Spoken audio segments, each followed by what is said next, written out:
देखिए दोस्तों, मसूरिया मेल यादव जी के कल सुबह सुबह एक नया स्पेशल रक्षाबंधन गीत आप सबके बीच में आ रहा है। अभी अभी गाने का पोस्टर को मसूरिया मेल यादव जी खुद ही शेयर किए हैं, आज जो कि आप लोग गाने का पोस्टर को देख सकते हैं। दोस्तों देखिए, इस गाने का नाम है राखी के बन्हाई। आप लोगों से बता दें कि गाने को लिखे हुए हैं राइटर धक्का धड़कन जी, और गाने को मसूरिया मेल यादव के साथ में सिंगर प्रभा राज इस गाने को गाई हैं।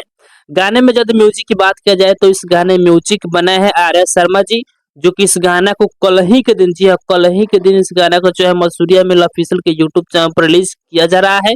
तो आप लोग कल सुबह तैयार है इस गाने को सुनने के लिए। गाना बहुत ही कमाल का गाना होने वाला है, जो कि इस गाने का गीतकार है राइटर धाका धड़कन जी, और धाका धड़कन जी जो भी गाना लिखते हैं भाई सच में कमाल का गाना होता है।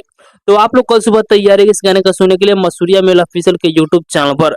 बाकी दोस्तों फिलहाल का यही अपडेट है। आप लोग इस गाने को सुनने के लिए कितना ज्यादा एक्साइटेड है कमेंट बॉक्स में बताइएगा। और इसी के साथ हम इस वीडियो को समाप्त करते हैं। अभी तक इस वीडियो को लाइक नहीं किया तो लाइक कर दीजिए, और चैनल पर पहली बार आए हैं तो सब्सक्राइब भी कर लीजिएगा, क्योंकि इस चैनल पर भोजपुरी इंडस्ट्री के हर एक अपडेट सबसे पहले आप सभी को देखना सुनने को मिलेगा।